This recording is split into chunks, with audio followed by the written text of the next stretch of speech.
Kalau tak cerita sedikit tentang, tidak tahu saya terjemahnya tip itu ilmu kedokteran apa ilmu kesehatan saya juga tidak tahu. Tapi ketika Pak Imam rawuh tenggen kula sukani kitab Al-Qanun fit Tib karanganipun Ibnu Sina.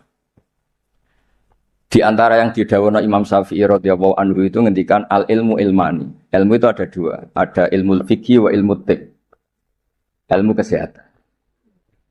Kemarin kula alhamdulillah nderekaken ke Zufur pas wisuda wonten Pak Imam Taufik, Profesor Imam Taufik. Kula niku sering cerita secara keilmuan. Ilmu kesehatan itu penting. Misalnya ada orang belajar sabar lewat referensi kayak hikam, kayak ihya. Ya. Tapi makanannya itu pemicu emosi. Kalau guyon mbek Gus Zofir iku mandindi kira-kira. Jadi belajar itu sabar, wajib sabar. Tapi yang dimakan itu yang memicu emosi. Belajarnya tentang kesehatan berpikir, tapi nyabu. Artinya makanan itu punya pengaruh penting dalam sistem tubuh kita. Orang mabuk ya karena makanan, orang gampang emosi ya karena makanan. Makanya Imam Syafi'i di sini ngendikan ilmu fikih wa ilmu tib. Orang punya kemampuan rasionalitas itu kalau otaknya normal. Normal itu bisa dipicu disebabkan cara pandang. Cara pandang ini penting. Misalnya tadi, kalau orang ngundang saya itu pikirannya itu ngundang, kalau nggak dituruti itu terus mutung, darani sombong macam-macam. Kalau saya itu cara berpikir kebalik. Diundang nang panggung, terus ngadeg, terus ngandani wong, kadang dikandani luwih sepuh. Terus ruwet. Kulo niku pun memaklumatkan diri Islam, mbah-mbah kulo niku terkenal wali, jadi kulo nggih mau daftar wali resmi. Jadi kulo niku sering niki cerita mawon kulo mungkin tidak sampai 20 menit. Selain mungkin mboten mampu nggih, memang enggak boleh lama-lama. Haram. Kulo niku sering sinau, alhamdulillah sinau ihya ki khatam. Karena pun dipameri wow Pak Hamam. Ben kecelok putra mantu Wali Maksum yo cerita al macam-macam ben ketok pinter. Tapi ternyata dendam mbek mertuane dicurigai Muhammadiyah terus dendam nganti saiki. Ya alhamdulillah niki Bu Ida boleh kula niki jenengan ndek bojo sing ra dipendendam. Saking dendame membuktikan nak dekne ora Muhammadiyah. Sampai sesulit ini untuk menjawab kalau beliau tidak Muhammadiyah. Mugi-mugi roh Mbak Maksum menerima bahwa menantunya ini benar-benar tidak Muhammadiyah. Padahal andekan Muhammadiyah itu juga gak masalah kan dengan makna lughat. Muhammadiyah itu umatnya Kanjeng Nabi Muhammad sallallahu alaihi wasallam. Jadi Muhammadiyah itu bisa nama ormas, bisa nama umatnya Rasulullah sallallahu alaihi wasallam. Dulu Mbak Maksum ini cerita, Mbak Maksum dari sekian wasiat paling populer di keluarga Mbak Maksum itu, kowe kudu belo NU, tapi ora usah ngelek-ngelek Muhammadiyah. Itu masyhur, itu terdokumen di antara wasiatnya Mbah Maksum. Dan alhamdulillah saya tadi diderekno cucu Mbak Abbas. Kolonel Nafis itu cucu Mbak Abbas. Selama kebetulan ketemu Gus Fahmi Amruwah ini. Dulu ceritanya Mbah Hasyim itu dalam ancaman macam-macam lah namanya zaman perang. Karena Mbah Hasyim itu hanya orang alim fikih, usul fikih, ahli hadis. Itu takut terus nyewa Mbak Abbas disuruh ngelatih santrinya Bencak yang jadi asal usul pagar Musa. Alhamdulillah cucunya jadi kolonel. Yang cucu Mbah Hasyim ya macam-macam, ada yang iya, ada macam-macam. Tapi sebetulnya dari gen keluarga Lasem sama Mbah Hasyim itu sama-sama nasabnya sama. Gayanya juga sama. Ya ada yang jelas, ada yang enggak jelas. Tapi saya ingin bela yang tidak jelas, karena ini kan kampus ya. Jelas, aturannya jelas. Saya itu sering ditanya. Saya sering ditawarin, Gus, mau jadi dokter honoris causa di kampus ini. Enggak, kata saya. Kenapa? Nara di duit ora pantes dokter ora di duit.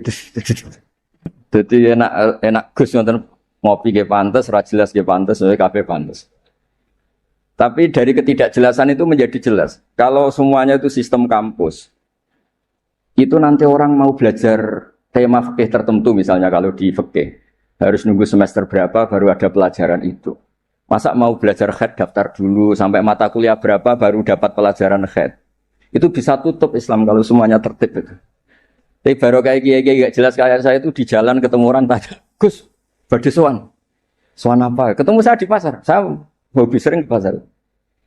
Bukan karena nganggur ya memang seneng. Saya tuh senang di pasar itu sederhana. Kalau ada ibu-ibu awam tak belajari 10.000 senang, alhamdulillah. Kok pinter jenengan? Saya ini kiai besar. Jadi kalau muni alhamdulillah ngenteni untuk duit 10 juta. Ini yang nggak pernah ngaji untuk duit 10.000 sisa syukur. Jadi tak anggap itu bentuk kekalahan saya. Jadi kalau nang pasar itu bentuk tawaduk kula. Ini buatan ngajari terus kiai-kiai teng pasar nggih buatan ini cerita mawon. Cerita istihad. Terus saya bilang, buatan usah di sini saja. Terus tanya, anak saya itu istihadah, keluar darah gini-gini, sholatnya gimana? Tak jawab saat itu juga. Ada kiai yang negur itu tidak sopan, Gus tanya kok tidak sowan ya. Nak sowan malah ra sopan, siji ganggu aku pas istirahat. Nomor loro cah dalemku ribet gawe teh ngene-ngene. Mergo cah dalemku ya agak kacau. Habis bikin teh ada tamu lagi, mau kok gak menisan. Karena aku harus bikin teh lagi. Saya itu sudah survei di semua cah dalem kiai itu ternyata ngeluh kalau kiainya tamunya banyak. Jadi dulu ketika saya masih nerima tamu, 2 tahun kiai wafat itu saya masih nerima tamu. Itu kalau ada tamu, kangkang resik-resik ada tamu lagi. Waduh, gak menisan mau. Maksudnya koda jatuh. Nggak ini cerita saja, bukan nyindir para tamu ndak. Tapi ini supaya dimengerti. Bahwa kehadiran mereka itu gak dikehendaki candalem. Nah ini kan lembaga ilmiah, ini kan diskusi ini ada Mas Imam Taufik tukang diskusi. Jadi nah ini yang tertib ya monggo, yang nggak tertib ya karena barokahnya nggak tertib itu misalnya semua orang soleh di masjid. Kalau ada orang kecelakaan yang nolong ya orang-orang yang di jalan. Itu orang-orang nggak tertib. Tapi itu efektif itu. Ada orang tersesat yang nolong mereka, kecelakaan mereka, ada orang jampret yang nolong mereka. Jadi umat Islam itu di mana saja itu baik. Yang jalur kampus dia baik, yang jalur nggak tertib kayak saya juga baik. Dan dari dulu saya itu yakin suatu saat saya tetap keramat dengan cara saya seperti ini. Bukan apa, karena tadi orang Islam itu banyak yang nganggep kampus itu elit. Wow, itu bayar, terus elit, terus berdasi. Jadi bayang notok aja enggak. Kalau cerita Pak Imam Taufik pertama kuliah itu sudah bayangkan di wisuda, kata beliau pas di sana pertama masuk itu sudah bayangkan di wisuda. Kalau di pondok kan enggak. Wong Islam taluan mondok, sekia ini ra jelas, padha ra jelas santai. Dijak jagongan, mau ditakoki kowe candi le. Ngapak, yang ngapak-ngapak, santai. Ya pokoknya nggak jelas. Tapi dari cerita nggak jelas itu saya punya argumentasi ilmiah. Yang milih jalur ini, saya kan nggak perlu cerita yang jelas-jelas tadi. Beliau sudah promosi sampai sebegitu hebatnya. Hebat, betul. Soalnya top lah. Cara tahadus bin Emma itu top. Nggak tahu tahadus apa sponsor nggak tahu. Tergantung niat itu. Saya juga nanti insya Allah hormat keluarga Gus Asim di keluarga Kiai Nawawi baca hikam. Jadi memang saya ini mohon maaf saya itu susah diundang. Bukan apa-apa, memang saya punya bapak namanya Kiai Nur Salim itu punya abah namanya Mbah Nur Sam itu nggak pernah keluar rumah. Jadi saya punya sanad gen keluarga yang suka di dalam. Jadi saya ini bapaknya bapak saya itu nggak pernah keluar dari rumah itu terkenal sekali dan ya beliau juga dari gen-gen yang suka tirakat. Saya jarang cerita itu karena beliau itu puasa mulai dulu sampai wafat. Jadi saya jarang cerita karena takut. Nah, jenengan kok boten ngoten Gus.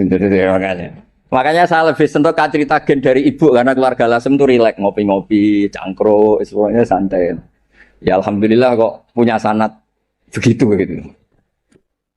Saya cerita secara ilmiah. Suatu saat Rasulullah SAW itu mau haji wada. Haji wada dipapak sama Imro'atun bin Khosam. Yang diceritakan di situ tuh sangat besar ya. Imro'atun bin Khosam itu cantik sekali. Nabi murdifun Fadl bin Abbas, Al-Fadl bin Abbas. Fadl karena ganteng ya melihat perempuan tadi. Perempuan ini karena Fadl ganteng ya dilihat.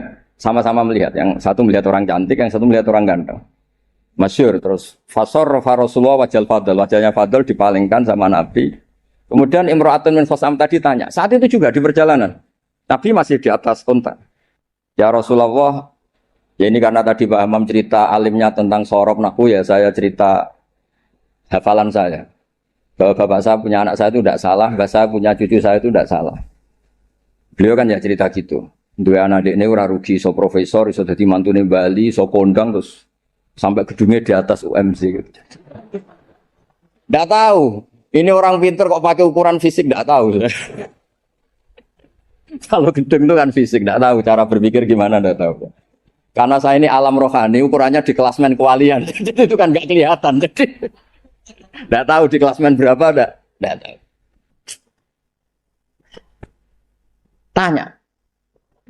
Tanya inna faridotawah ala ibadihi adrokat abi syekhon kabiron. Apa ahujju anhu? Nabi jawab, qala na'am. Ayan fa'uhu dzalik, qala na'am. Kama lokana ala abiki denun faqadaitihi nafa'ahu. Ya Rasulullah, bapak saya ini sudah sepuh sekali ketika haji diwajibkan. Apa saya bisa menghajikan beliau? Bisa. Apa manfaat? Ya bisa, seperti bapak kamu punya utang, kamu yang bayar itu cukup. Gitu. Lalu Imam Bukhari itu mengebabkan ini sampai 3 kali. Satu di bab haji makdud. Jadi sebetulnya haji itu ada 2. Yang niabah atau badal. Menghajikan yang mati karena sudah tidak bisa haji. Atau menghajikan yang lumpuh yang nggak mungkin haji lagi, disebut haji makdud. Jadi Imam Bukhari mengebabkan babul hajil makdud atau al-ihjad anil makdud. Tapi di bab berikutnya dengan hadis yang sama persis beliau mengebabkan babu hajil mar'ati anir rojul karena secara fikih ini masalah, masa perempuan mengganti lelaki. Tapi dengan hadis yang persis di bab ilmu Imam Bukhari mengebabkan babul futya fitorik. Bab boleh fatwa ketika di tengah jalan. Jadi nggak perlu ada kiai yang kiai resmi nggih monggo, kalau ada pertanyaan sowan dulu, daftar dulu nggih monggo. Kiai kayak saya seketemunya juga monggo. Saya itu 2005 itu tiap bulan ke Jogja di UI sama Profesor Zaini. Itu mesti ngebis. Ya mesti ada yang tanya. Jenengan Gus Mbak nggih. Wah, beneran Gus badhe tanglet. Niku kadang sampai Rembang sampai Semarang ora barbar. Sampai 20. Lo kok banyak betul. Mumpung ketemu Gus, nah jenengan nek disowani wangel. Ya barokahnya niku mboten bayar Pak Amam, dadi ikhlas. Mboten niki cerita mawon barokah ketemu niku mboten bayar, dadi ikhlas ini. Jadi Indonesia ini berkah sekali, ada yang nekuni formalitas, ada Profesor Hamam, Profesor Imam Taufik, Gus Wafur, banyak. Ada yang nekuni yang kayak saya, tapi saya mohon yang kayak saya juga harus alim betul. Sehingga coba pera formal terus uteknya juga agak jelas, visinya agak jelas. Asal usulnya juga agak jelas. Enggak boleh, harus tetap jelas. Supaya Islam ini bisa ada di mana-mana. Orang bisa tanya kiai kapan saja, di mana saja. Saya ini haji itu tidak mutawif, bayar. Saya umroh juga milih bayar daripada gratis di kongkonan. Saya berkali-kali ditawari Gus haji Gus gratis kira-kira mau mari go kongkonan gitu. Umroh juga sering ditawani Gus jadi gak bayar aja. Duit 20 juta atau 30 juta jadi budak kata jadi kongkon-kongkonan gitu. Wis ngono arahe kon ngesahno pilihan kabehane ini. Kok cara fikih ra salah kon ngesahno. Wong fatwa orderan kan. Jadi rada repot kadang gitu. Kadang padahal secara fikih itu bisa diperdebatkan sah tidaknya. Bukan sah tidaknya haji ya ibadah yang bukan penting-penting lah. Nah, berkahnya orang kayak Bali Maksum yang nekuni keilmuan teng Termas, Bali Maksum ditemani Mbah Kula. Terus dulu misaran Mbah Kula kandung lahirnya tesih teng Lasem bareng kalian Pak Hamid Pasuruan niku sak rumah. Makanya kula dikenal Bani Umar, teng Lasem iki dari partai Bani Umar. Karena Mbah Umar digarwa Mbah Maimunah niku putrine Mbah Abdul Aziz, jadi kalau lingkup lebih besar disebut Bani Abdul Aziz. Barokah Mbah Ali Maksum terus beliau ngaji teng Mbah Dimyati riyen bareng putra-putrane Mbah Mahfud termasuk Mbah Muhammad. Punya satu putra namanya Mbah Muhammad, Gus Muhammad. Niku ilmu itu di mana-mana sehingga kampung-kampung itu luar biasa Islam teng Indonesia. Ada syekh yang datang dari negara yang tertib sekali. Di Indonesia imam digaji berapa? Fasilitasnya apa? Di negara kami imam itu digaji 70 juta, fasilitasnya mobil BMW gini-gini. Kalau di Indonesia enggak. Kadang komat sendiri, adzan sendiri. Terus lucunya itu Mas Imam Taufik itu imamnya tetap bilang imaman lillahi ta'ala. Ditanya, kenapa bilang imaman tidak ada makmumnya? Makmumnya jin, Gus. Warga di kampung itu. Tapi uniknya syekh yang dari negara tertentu yang digaji itu digojlok sama Kiai Indonesia, Gus Wami. Makanya kamu jamaah terus, takut potong gaji ya. Karena dia digaji, difasilitasi, kalau dia bolos itu potong gaji. Kaget saya, ternyata ini masalah dalam dunia ikhlas itu. Pertama mencibir Indonesia, imam nggak diperlakukan secara terhormat, nggak difasilitasi. Terus kata imam Indonesia, makanya jenengan sholat terus takut potong. Akhirnya saya ini sadar. Oh iya bagus ikhlas. Ya artinya barokahnya nggak tertib itu juga hakikatnya tertib karena akhirnya ada masjid di kampung-kampung nggak jelas pendirinya siapa, wakafnya juga sengketa, sertifikasinya juga sengketa, kiainya juga sengketa. Yang baru jadi takmir semangat pengajian besar, yang nggak takmir mutung, barokah mutung terus bikin masjid tandingan, akhirnya masjid di situ banyak, alhamdulillah. Pokoknya, nah. Kiai itu harus punya kelapangan pandangan seperti ini supaya Islam itu di mana-mana. Kalau semuanya tertib, nanti prosedural. Masa mau tanya haji saja nunggu semester yang kebetulan ngajarkan apa? Haji. Wong sholatnya subuh mau tanya pakar fikih ngantornya jam 9, bisa ditemui jam 1. Pertanyaannya tentang sholat subuh. Subuh hari ini, kalau hari besok kan iya, kalau hari ini kan, nah kalau kiai kan nggak ketemu di jalan tadi tanya, Gus, anak kula niku keluar terus darah, ini ku sak dhuwure adat, ini ku sholat apa mboten? Biasanya kate berang dina 6 dina wis rudat ilal adat, soalnya bar 6 dina hukum istikhadah ngene kan. Gak usah sowan Gus, gak ngel-ngelo cah dalemku kok. Ini mboten nyindir, maksudnya cerita, jadi mboten cerita. Jadi monggo lah, istihad apapun itu baik asal didasari keilmuan yang baik. Jangan sampai apa ya, karena kita punya pilihan istihad tertentu seakan-akan yang lain itu salah. Saya berkali-kali cerita menyangkut istihad. Ya saya ulang lagi, saya berkali-kali cerita tentang istihad dan dari sekian itu di antara yang mau saya baca di sini, nanti kitab ini saya tinggal mungkin bisa dipelajari menantu Bali Maksum bernama Profesor Hammam gitu. Yang tadi cerita terus tentang bahasa Arab kayaknya butuh legitimasi ini loh mantu Bali. Beliau khawatir kalau hanya dianggap pakar medis itu. Apalagi di depan keluarga Lasem. Darani raiso ngaji kan yuhisin mantu Bali Maksum. Jadi tadi maklumat terselubung kira-kira gitu. Ini kata beliau kan ini tetap ingin ikut sunnah Rasulullah Shallallahu Alaihi Wasallam. Ini saya bacakan. Ini kitab yang luar biasa. Ini namanya kitab Al-Milanul Kubro karangannya Imam Sa'roni. Ada perubahan yang enggak diduga para kiai-kiai Indonesia. Miranya perubahan itu kan masyhur kan faliwayruhu biadi, terus urutannya apa? Mangro'a minkum mungkaron faliwayruhu biadi dulu ya. Terus bilisani, yang terakhir apa? Biqalbi. Itu umumnya kiai kan nafsiri biqalbi itu yang penting kamu enggak suka kemaksiatan itu. Yang penting Anda ngingkari atau enggak suka bentuk-bentuk perilaku maksiat itu. Tapi di sini ada dawuh ya makalah dari Imam Sa'roni. Ini bisa disimak nanti kitab ini saya tinggalkan. Saya tinggal maksudnya. Saya baca ya. Ketika watahhiruhu bil qalbi likullil arifin alladzina ghalaba alaihim syuhudu ikhtiqarihim nufusahum ayyakunu nahina li ghairihim. Fayatawajjahu ahaduhum bi qalbihi ila Allah azza wa jalla fi tahyiri dzalikal munkar fayakufu dzalimu an dzulmihi wa syaribul khamri an syurbihi fa hadza huwa tahyiru haqiqatan. Jadi kalau menurut pakar ilmu hakikat fal yughayyiru bi qalbi itu Pak Hammam punya hubungan munajat dengan Allah nak dikandani ra kena tak madhep aku ning pangeran. Umat didongakno dongane jenengan mandi terus semua orang itu baik.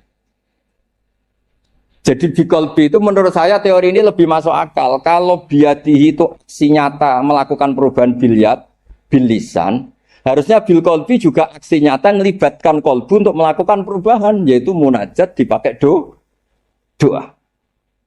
Dan itu yang dilakukan para wali-wali ketika anak nakal itu mesti ngandani bapake, ya coba kandhani tok tirakati le. Dongakno tirakati. Orang ngandani nabok ra kasil, ngomel ra kasil, wis ora urusan. Enggak begitu maknanya biqalbi itu. Jadi biqalbi itu tawadjuh sama Allah Ta'ala bilqalbi mendoakan yang sedang nakal supaya apa? Tobat. Jadi ini bentuk penghormatan kula kalian. Buida pernah bulik kula di struktur keluarga Lasem semua Bani Bali Maksum supaya ngikutilah bahwa kita ini enggak cukup untuk fisik kita ngelayani umatnya Rasulullah. Saya sering cerita ke orang-orang. Nah aku dadi kiai apian hormat tamu mangane enak. Mungkin ganjarane hormat tamu iku 10. Tapi ngel-ngelo cah dalem apa meneh nak nyentak cepet tenang mateng. Goblok masake gak enak. Jadi hormati untuk poin 10, ngamuke untuk dosa 10. Kira-kira 50-50 lah kira-kira gitu. Pulau loh ini madzhab pulau, sampean ndak harus ikut saya. Tapi tolong didengar. Tidak harus ikut tapi tolong didengar. Supaya seimbang. Nah, fatwa yang engkar bil qalbi itu memang buhdul mungkar itu wajib. Jadi teori yang terkenal, saya ulang lagi, teori yang terkenal, melihat kemungkaran kita berubah biadi, nggak bisa, bilisan nggak bisa. Bil qalbi itu yang penting kamu buhdul mungkar, karena hubul mungkar nggak mungkin, nggak taat. Membenci mungkar itu taat, mencintai mungkar itu maksiat. Jika orang fikih juga nggak salah ketika bilang bil qalbi itu yang penting kamu anti kemungkaran, kamu benci kemungkaran, oke itu benar secara fikih. Tapi secara ilmu hakikat itu masalah. Masalahnya begini. Biadihi itu ikhtiar untuk bikin perubahan. Nah, bilisanihi juga ikhtiar untuk bikin perubahan. Ya harusnya biqalbi juga ikhtiar qalbu untuk bikin perubahan. Caranya apa? Tawajjuh ila Allah dengan berdoa.